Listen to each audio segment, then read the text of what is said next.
രക്ഷാദൌത്യത്തിനിടെ സൂചിപ്പാറ വെള്ളച്ചാട്ടത്തിലെ പാറക്കെട്ടിൽ കുടുങ്ങിയവരെ വ്യോമസേന രക്ഷപ്പെടുത്തി. സന്നദ്ധ പ്രവർത്തകരായ നിലമ്പൂർ സ്വദേശികളായ 3 പേരാണ് ഇന്നലെ സൂചിപ്പാറ വനത്തിൽ കുടുങ്ങിയത്.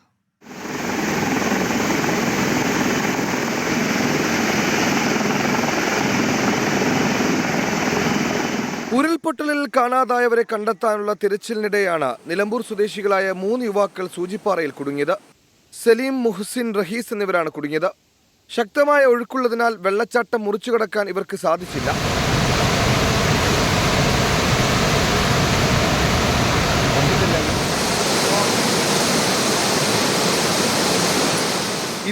മണിക്കൂറാണ് മൂവരും കാട്ടിൽ കുടുങ്ങിയത്.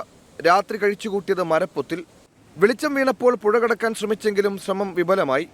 കാലിന് പരിക്കേറ്റ് സലീമിനും BP കുറഞ്ഞതുകൊണ്ട് മുഹ്സിനും പുഴ കടക്കാൻ കഴിഞ്ഞില്ല. പുഴ കടന്നെങ്കിലും ചെങ്കുത്തായ മല കയറാൻ റഹീസിനും കഴിഞ്ഞില്ല.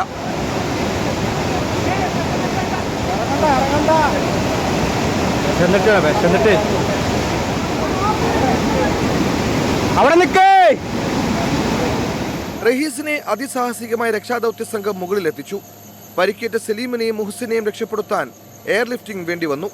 സൂചിപ്പാറയിലെ 2 ഹെലികോപ്റ്റർ ലാൻഡ് ചെയ്ത് പരിശോധന നടത്തിയ ശേഷമായിരുന്നു എയർലിഫ്റ്റ്.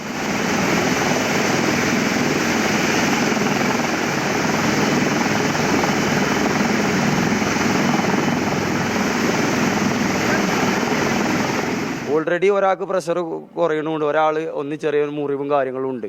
അപ്പം ഞാൻ എന്ത് ചെയ്തു, ഇവര് ഹെലികോപ്റ്റർ ഇങ്ങനെ കാട്ടുന്നുണ്ട്. അപ്പോൾ ഹെലികോപ്റ്റർ വരും എന്നാണ് ഇവർ പറയണത്. പിന്നെ ഇങ്ങനെ കാട്ടുന്നുണ്ട്. അപ്പം എനിക്ക് തോന്നി എന്തോ ഇന്നെ വിളിക്കണോ എന്തോ. അപ്പം ഞാൻ അവിടെ ചാടി പിന്നെ ഇങ്ങോട്ട് മേലൊക്കെ കയറി വന്ന് ഇവിടെ വന്ന് പിന്നെ അവിടെ എത്തിയ പോലെ ഒരു ഇത് തന്നത് അരി കെട്ടി അതും ഞാൻ ചാടി നീന്തി ഞാൻ ഇക്കരൊക്കെ കയറി. 24 വയനാട്.